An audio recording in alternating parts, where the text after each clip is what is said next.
हमारी आज की कहानी है बहू बेटों की मनमानी, रोज रोज के ताने और लड़ना झगड़ना। मानो माँ बाप का अनादर करना ही मकसद बना लिया था। गुस्से में बहू और बेटों के झगड़ों से परेशान होकर किशोर बाबू ने घर के अंदर जाकर एक थैले में कुछ कपड़े रखे और दुखी मन से अपनी पत्नी शीला का हाथ पकड़कर कहने लगे, हमने कौन से पाप किए थे जो आज हमें ये दिन देखने पड़ रहे हैं। हमने तो अपने बेटों की परवरिश में कोई कमी नहीं छोड़ी थी, फिर हमारे साथ ऐसा व्यवहार क्यों हो रहा है। इतना कहते ही उनकी आंखों से आंसू छलक पड़े। तभी उनकी पत्नी शीला जी कहती हैं, नहीं जी, आप रोइए नहीं, मैंने आपकी आंखों में कभी आंसू नहीं देखे हैं। आज आप रो रहे हैं, आपको रोता देख मेरा भी दिल बैठा जा रहा है। शीला जी की इतनी बात सुनकर किशोर बाबू ने अपने आंसू पोंछ लिए और वह अपनी पत्नी शीला को लेकर घर से बाहर निकल पड़े। तभी शीला ने कहा, अब हम कहाँ जाएंगे। किशोर बाबू बोले, जहाँ तक हमारे कदम ले जाएंगे, और चलते चलते अगर थक जाएंगे तो वहीं पर रुक जाएंगे। दोपहर के चले शाम तक वह दोनों एक शहर जा पहुँचे, लेकिन उनके ठहरने की कोई जगह नहीं मिल पाई थी। धीरे धीरे रात हो रही थी। तभी किशोर बाबू के मन में एक ख्याल आया। शीला से कहने लगे, क्यों ना हम रेलवे स्टेशन तक पहुंच जाएं, जो कि कुछ ही दूरी पर था। कुछ देर चलने के बाद वह रेलवे स्टेशन पर पहुंच गए और जैसे तैसे वहां रात गुजारी। सुबह को आंख खुली तो वहां यात्रियों की चहल पहल शुरू हो चुकी थी। तभी एक यात्री की नज़र उन दोनों पर पड़ी तो वह पास आकर बोला, अरे किशोर, तू यहाँ और भाभी जी के साथ कहीं जा रहे हो क्या। तभी किशोर बाबू बोले, रमेश कैसा है भाई। इतना कहकर उदास हो गए, क्योंकि रमेश किशोर बाबू के बचपन के दोस्त थे। वह अपने दोस्त रमेश से कुछ कहने की हिम्मत नहीं जुटा पा रहे थे। तभी शीला जी बोल उठी और घर में जो भी उनके ऊपर बीती वह सारी बात बताई। रमेश जी कहते हैं, तुम दोनों मेरे साथ चलो, मैं एक वृद्ध आश्रम में पिछले कई सालों से रह रहा हूँ। मैं भी तुम्हारी तरह ही घर से निकाला गया था और अब मुझे कोई परेशानी नहीं है। मैं वहाँ अपना जीवन हंसी खुशी से बिता रहा हूँ, क्योंकि वहाँ पर हम जैसे बहुत से लोग रहते हैं, एक दूसरे के सुख दुख में काम आते हैं। आश्रम के ऑफिस में भी मेरी अच्छी खासी पहचान है। तीनों लोग मिलकर वृद्ध आश्रम पहुंच गए। थोड़े ही दिनों में वहां रह रहे लोगों से मिलनसार हो गए। रोज सुबह व्यायाम करते, नहाते और नाश्ता करके छोटे मोटे काम की देखभाल करते, यहाँ वहाँ बैठते। वह पिछली बातों को भूल से गए थे। शीला और किशोर बाबू दोनों एक साथ बैठकर खाना खाया करते थे और ढेर सारी बातें होती थीं। अब वह दोनों सुकून भरी जिंदगी जी रहे थे, क्योंकि बहू और बेटों की रोज रोज के तानों से छुटकारा मिल गया था। मगर एक कमी उनके दिल को हमेशा किसी जख्म की भांति गुरेदती रहती कि हमारे बहू और बेटे, उनके बच्चे साथ साथ रहते तो हमें बच्चों के साथ खेलने का अवसर मिलता। आज हम दोनों पति पत्नी सौभाग्यशाली होते, लेकिन परिस्थिति ऐसी ही हो गई कि मजबूरन हमें घर त्यागना पड़ा। किशोर बाबू और शीला जी दोनों वृद्ध आश्रम के बरामदे में बैठे बात कर ही रहे थे। तभी एक बड़ी सी कार वृद्ध आश्रम के गेट पर आकर रुकी और आश्रम के सभी लोग उस कार की तरफ देखते हुए कुछ कहने लगे। आज फिर कोई बदनसीब इस वृद्ध आश्रम की चौखट पर आया है। आज फिर किसी बाप से उसका घर और माँ से उसका लाल छूटा जा रहा है। मगर इस बार ऐसा नहीं था। वह लोग इस तरह की बात सोच ही रहे थे। उसी समय कार की खिड़की खुलती है और एक लड़का बाहर निकला। तभी पीछे वाली खिड़की खुली और एक महिला बाहर आई, जो वह उस लड़के की पत्नी थी। वृद्ध आश्रम के सभी लोग कार की तरफ ही देख रहे थे कि ये दोनों अपने किसी बुजुर्ग को यहाँ छोड़ने आए हैं। मगर आज इन सभी लोगों की ऐसी परीक्षा थी कि इन सभी वृद्ध आश्रम वासियों की सोच पर पानी फिरने वाला था, किशोर बाबू और शीला जी किसी सोच में उदास बैठे थे।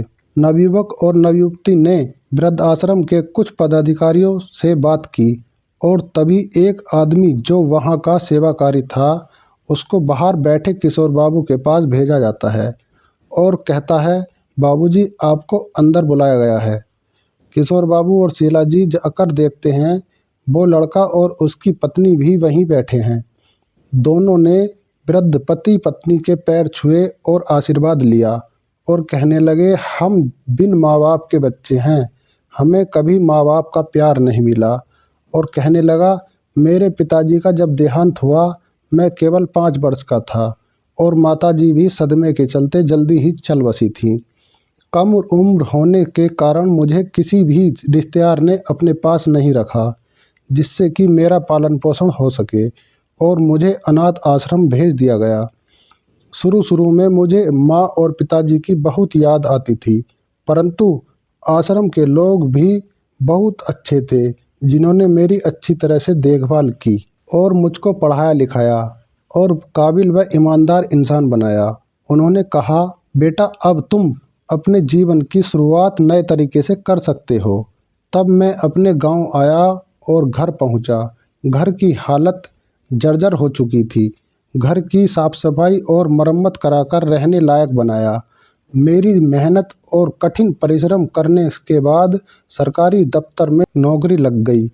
नौकरी मिलने के बाद शादी के अच्छे अच्छे रिश्ते आने लगे, लेकिन मुझे अपने पुराने दिन याद थे कि मेरी परवरिश कहाँ हुई है। मैं सदैव उस अनाथ आश्रम का ऋणी रहूँगा। इसी कारण शादी भी अनाथालय में रहने वाली लड़की से ही की। उस लड़के की बात सुनकर किशोर बाबू और शीला जी की आंखें भर आईं।